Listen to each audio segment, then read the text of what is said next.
What's up, everybody? Welcome to the Good Wolf Project. I'm your host, Jerry Scarlato, and today is a Lessons from History episode where we take lessons from the past, bring them to the present so that we can make better decisions in the present and create a better future. Today, we're going to be talking about the vanishing middle class, vanishing being in quotes for a particular reason because the vanishing middle class, quote unquote, is a myth. What's really happening is something different, which we'll talk about here in a second. But the reason that we want to learn from history is because one thing we learn from history, actually, I'd say the best thing we learn from history is that human beings don't learn from history. We do a terrible job of learning from our mistakes. We do a terrible job of learning from things that haven't worked, whether from our own mistakes or other people's mistakes. And we continue to do the same thing over and over again, expecting a different result, which is called insanity, by the way.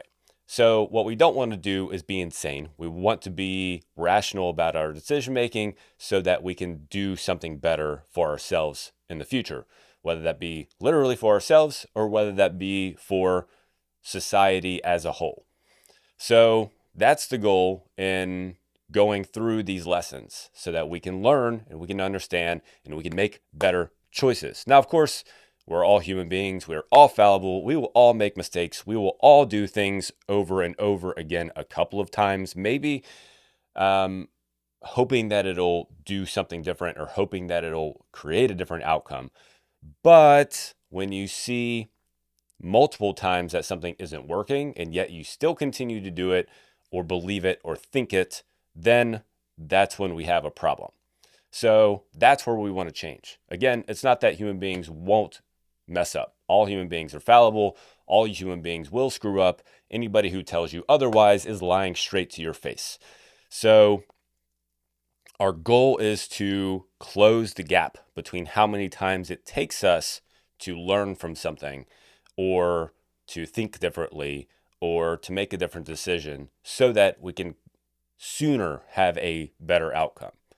This is so important because so many people, now that we're in the fourth quarter of 2024, here's what's going to happen. And here's just one example of how people don't learn from their own mistakes and don't close that gap.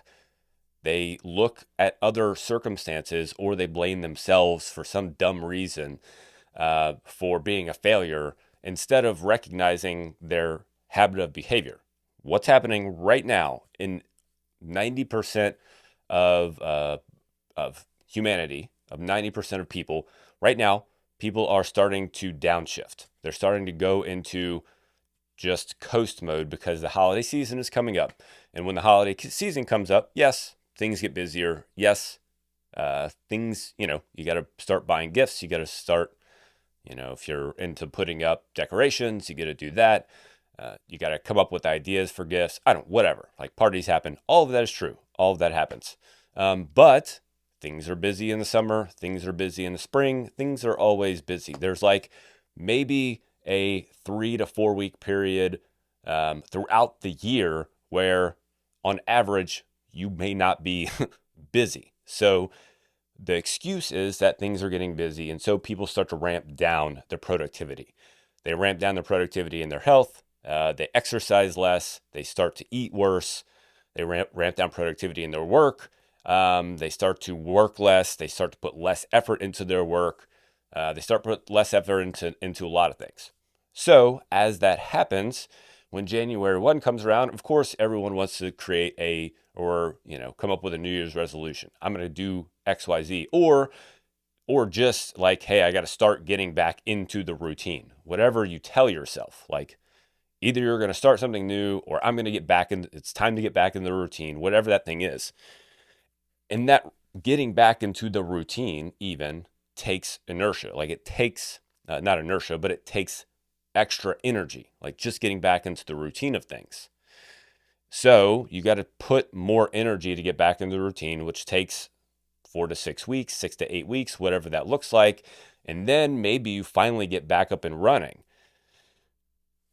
And we look at that time frame and we're like, okay, I gained weight during that time. I lost productivity during that time. And we think that it's just because we are prone to gain weight because we're getting older, or that we're being less productive because we're getting older, or whatever. Like, we put some rationality to that, but really it's just because we stopped doing things for 3 months and then we had to gain momentum again. That cycle happens. If that happens every year and for 3 months you slow down and then it takes you a month and a half to pick back up, then that's a long period of time that you're being unproductive, or you're not paying attention to your health, or whatever it is. So that is just one example of how we don't learn from what's happening. If you just, for instance, the last 3 months of the year, keep going, stay consistent, make sure that you hit all of your marks, then you don't have to worry about picking your momentum back up at the beginning of the year. You don't have to worry about getting back in the routine and overcoming this mental inertia that is hard to overcome. It's challenging to overcome. So I know I went down a little bit of a rabbit hole there, but it's important because that's why learning from our mistakes is so important. So today we're going to talk about the vanishing middle class. We're going to talk about what many politicians and many people in the media would like you to believe, that the middle class is being eliminated. When the truth of the matter is, and I'll go ahead and, burst your bubble. The truth of the matter is that's not happening. Something different is happening. The vanishing middle class is a myth. It's something that is not true. It is something that has been sort of manipulated into being true. And here's how it has been manipulated into being true. I've talked previously about the definition game. And when you play the definition game, which everybody does to some degree, when you play that game, it becomes very challenging to understand sometimes what people are talking about. Because my definition of something and your definition of something could be two different things.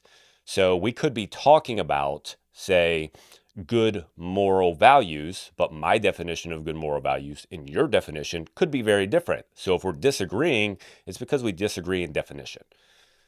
So when it comes to the middle class and the saying or the belief that the middle class is vanishing and the middle class is being eliminated, what is happening is that the definition of the middle class is being used in a way to make it be portrayed as if the middle class is vanishing. So what we're going to use to help us understand this is this wonderful book by Thomas Sowell, Economic Facts and Fallacies, where Thomas takes a number of topics and he takes statistics from over the years and he shows us how those statistics about those topics have been used to make us think differently about them.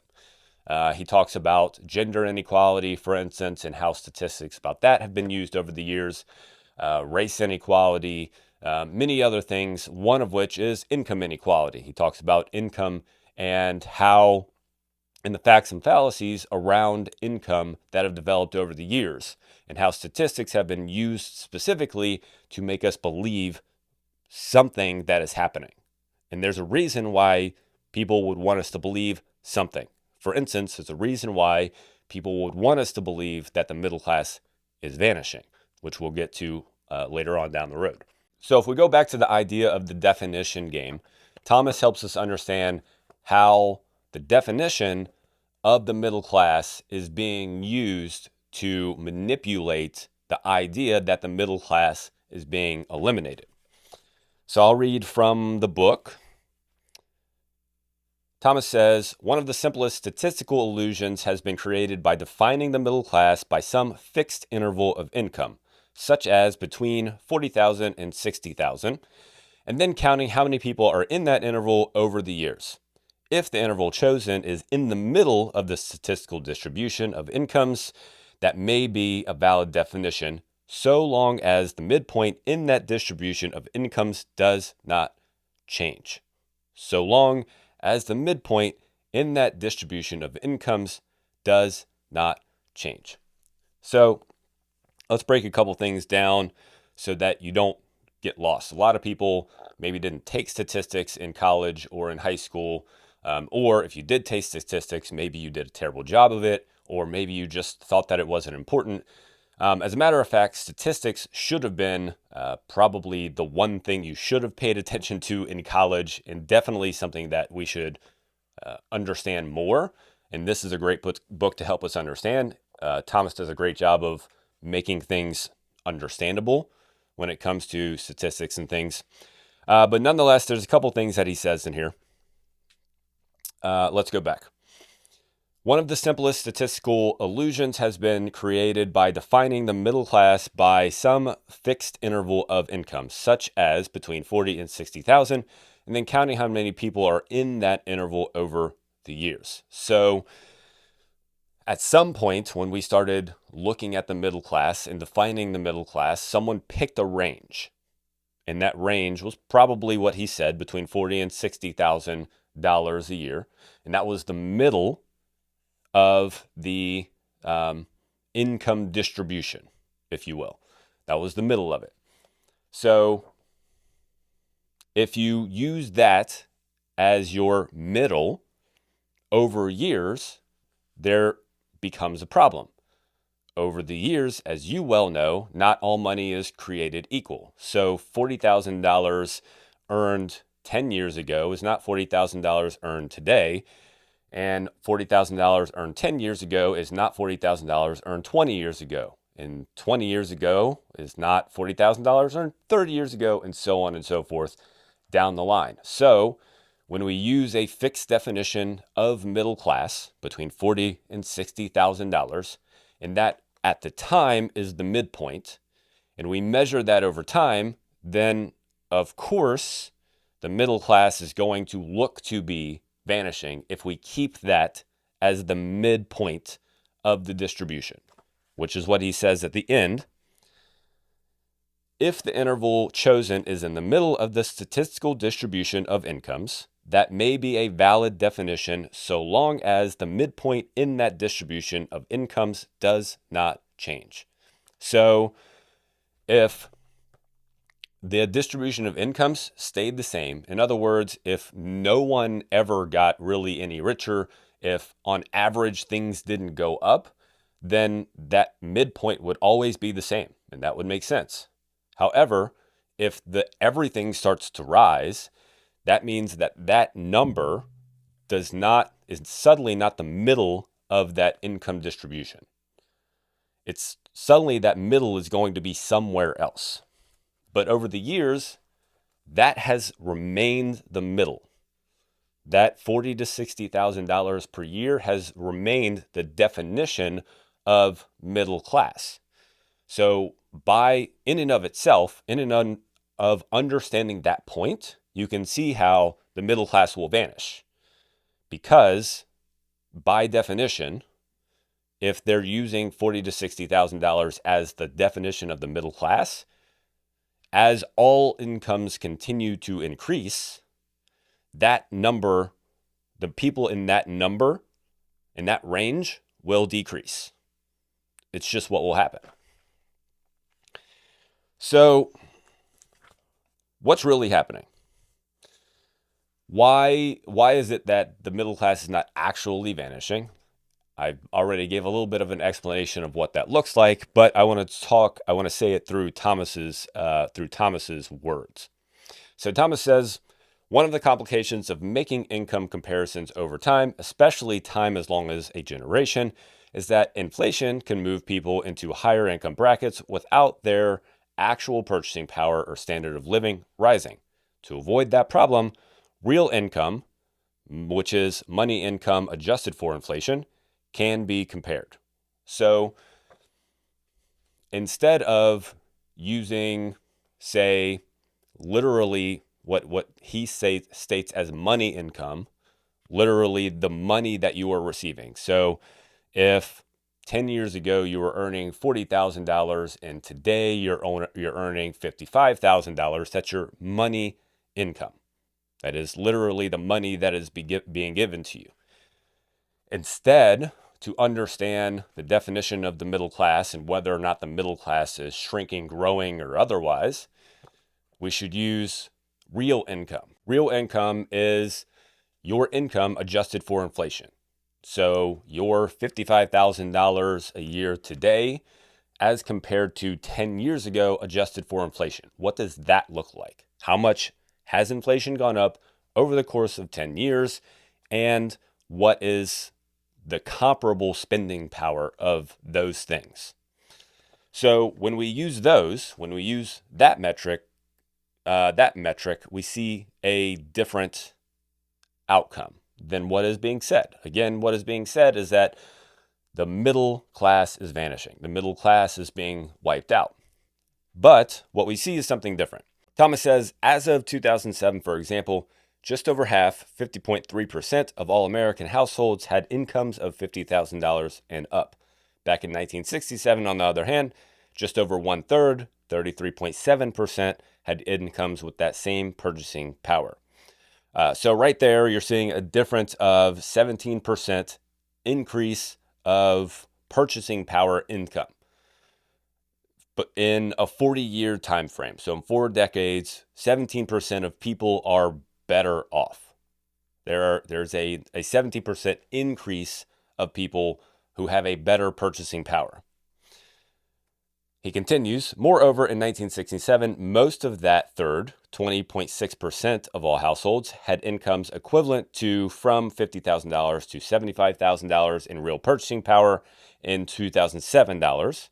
By 2007, however, more people were concentrated at the top of this range rather than at the bottom of this range. So not only were people notching upwards within a given range of incomes, they were at the higher range of a income level, if you will. So from that $50,000 to $75,000 income level, more people were at the top of that level in 2007 than were at the bottom, where in 1967, the opposite was true.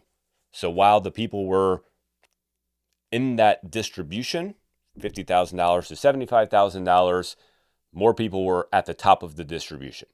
So people are getting better off over the course of that 4 decades. The last stat I'll share is this one. In 2007, those whose incomes were $100,000 and over were more numerous than those in the $50,000 to $75,000 bracket. So by 2007, there were more people making over $100,000 than were making between $50,000 and $75,000. So a rising tide raises all boats. As a society increases its wealth, everyone's wealth increases. Everyone goes up. Everyone becomes better off. Yes, there still are, however you want to define it, the poor, the middle, the rich, and the ultra rich. Those distributions are all still real, but everyone is going upward. The poor are less poor, and yes, the rich are more rich, but so is everyone in between. So literally a rising tide. As everything gets better, everyone gets better. Everyone improves. Everyone gets more wealthy. Everyone gets more income. As productivity goes up, as a company becomes more productive, as they produce more revenue because they're producing more of a thing, people within the company have to be the ones producing the thing. So there are more people doing it, or more hours doing it, or whatever that looks like. And there's more revenue coming in. So those people are getting more of that revenue. And that's the way that it's working. That's the way that the economy has worked. So why then are we being told that the middle class is vanishing when the middle class is still there, and actually it's bigger, probably statistically, than it was 40 years ago? But we're still being told that the middle class is being eliminated. We're still being told that. Well, it's advantageous for the media and for politicians to tell us that the middle class is vanishing. And it's advantageous for 2 reasons. Number one, when you say that the middle class is vanishing, you can point the finger at corporations for vanishing the middle class, because corporations are not paying their dues to workers. They're not paying their workers enough. They're not keeping up with things. They're not giving them enough, whatever. They're not paying their workers enough, essentially, is what it comes down to. So you can point at corporations and you can say, those greedy corporations are not giving you what you deserve, and they're being greedy and they're keeping all the money. You can point at them and you can say that. Is there a level of that happening? Probably, but it is not as significant as most media and government people would lead you to believe. The other reason that it is advantageous to say that the middle class is shrinking is because then you can start to introduce this little idea. You can start to pitch this idea, which sounds so good to the people that feel like they're being stepped on by the big guy, that feel like they're being held back by the big guy, that feel like they just can't move forward. And the more you tell somebody that they can't move forward, the more they tend to believe it. The more that you say, oh, poor you, poor middle class, you're just being vanished, you're being stepped on, you're being victimized, like, you poor little thing, let me just pat you on the back, everything's going to be okay. The more you tell somebody that, the more they fucking believe it. The more they believe that that is what's actually happening.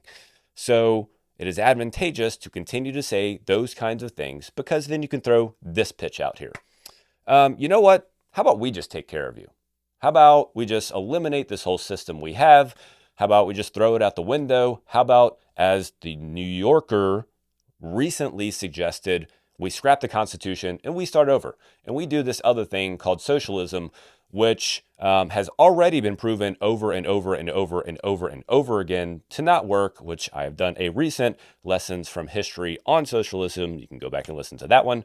But it's already been proven to not work. But we're going to go ahead and try it because we think we can do it better. We think we can do a better job. And we'll just make everything equal.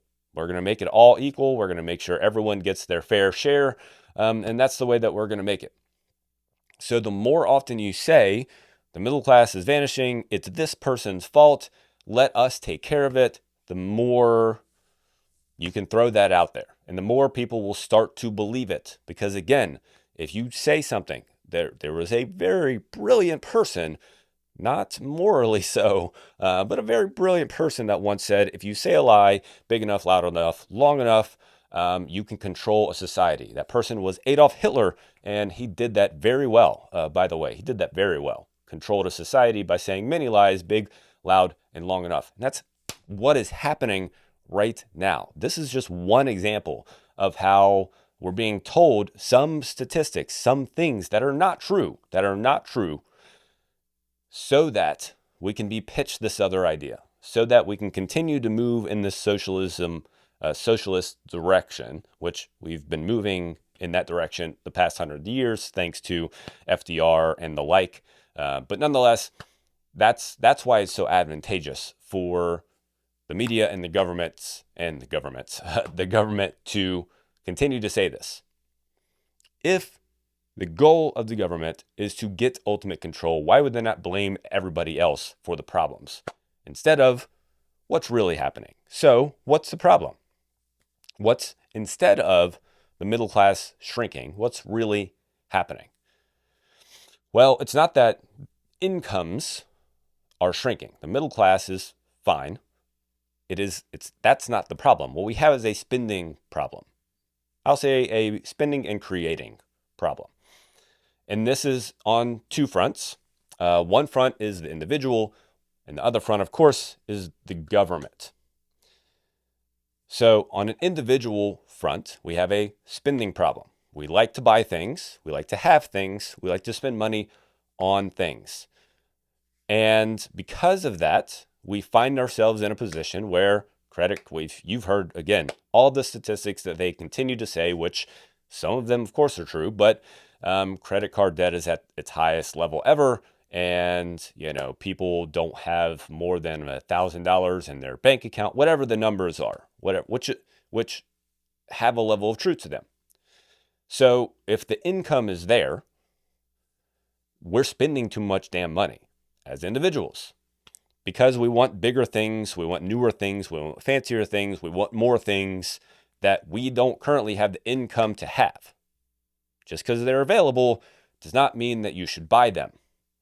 I'm by no means a fan of like being this person who doesn't enjoy life and doesn't go out and do things and doesn't have things that you want and doesn't strive to want more things. Like, want all the things that you want.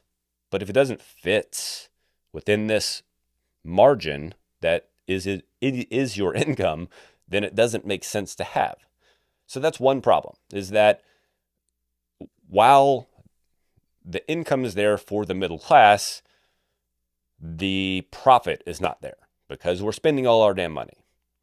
The other problem is, for the things that we need to spend money on, not want to, but the things we want to spend money on as well, for all the things that we spend money on, those prices are going up, which is inflation.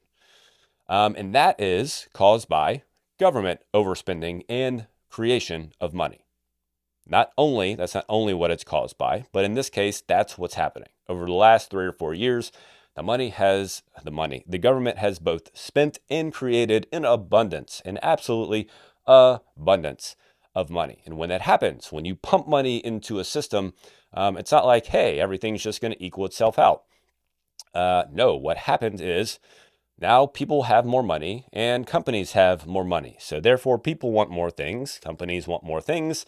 And as demand for things goes up, what does the market do? It's very smart. It adjusts. As demand for things goes up, price for things goes up. That's the way that it works. What hasn't happened is that income levels have not adjusted to the price adjustments yet, which is partly because of such insane spending and creation of money from the government, because it's trying to be so damn big. So if you understand the way things move, the problem is like politicians and media try and make you think you're too stupid to understand the way things happen in the economy, which for sure it can be very complex. And for sure, most of them don't understand what's potentially really happening a lot of times also, all the pieces and parts that could be manipulating and moving things around. But there's a couple basic things that you can know and understand. One of those basic things is when the government creates and spends money and pumps money into the system, it's not without repercussion. What you're not looking at is the net. What's the net outcome going to be? The one outcome that we want to fix is giving people money. Like during the pandemic, people weren't working and therefore they felt like they needed money. So what did the government do? Give them money, which seems like a very altruistic thing to do. Here you go. Here's some money. Great. It fixes one problem. But the net outcome is extremely negative and it extremely outweighs the one potential positive that it is fixed. And now we're feeling the brunt of that. Now we're getting it. Now we're getting punched in the face and we're complaining about it. And the government's going, oh yeah, but it's okay. I mean, the middle class, it's those big corporations. And when those big corporations, they're just so damn greedy. And they just won't give you enough money and they just want to keep it all and so on and so forth. Which again, is there a level of that happening? For sure, like definitely. But it's not to the extent that you are led to believe. And most definitely without those big corporations, you would not have the life that you have. There's no question about that. There is zero question that without big companies, without someone wanting to work so hard and wanting to be so big and wanting to do so well, everybody else around them would not be able to do better also. It just can't be the case. So whenever you hear things offhandedly being said, whenever you hear people in the media say things, whenever you hear people in the government say things, whenever you hear your friends and family say things, please do not take it at face value. Question, how do you know that? Now, of course, you can't ask a TV that. You can, but it's not going to answer you. But if you have someone in front of you, ask them how they know that. Ask them what they have to support that. In this instance, I can give you stats to support it. Stats are very useful to support things. So if you can find something to support an idea or not support it, then you can become more clear on your thinking. And then you can make different decisions. Instead of buying into something that somebody says just because they said the words, you can start to think for yourself, which is the goal. If you are alive and you are a human being, my hope for you is that you would want to think for yourself, that you would want to be a rational, logical thinking human being that doesn't just listen to what people say and absorb it, that you process through things, that you think through things, that you develop your own ideas, that you put all these things into a little cauldron and you mix them together and something comes out as you. You, the individual, the person that potentially has the power to create something great on this earth, which you do if you just think for yourself. If you just put your ideas to work and you come up with your own ideas and you don't take all things at face value. So learn from history. Learn to understand that not all things that are being said are the truth and are the way that things are. And when you do that, you can have better outcomes in the long run. That's what I got for you today. Thanks so much for spending this time with me. Make sure that you share this with anybody who needs to better understand how economics is working for them and sometimes against them, and how statistics are being used to manipulate their thoughts and ideas. And until next time, here's to your 1% growth every day.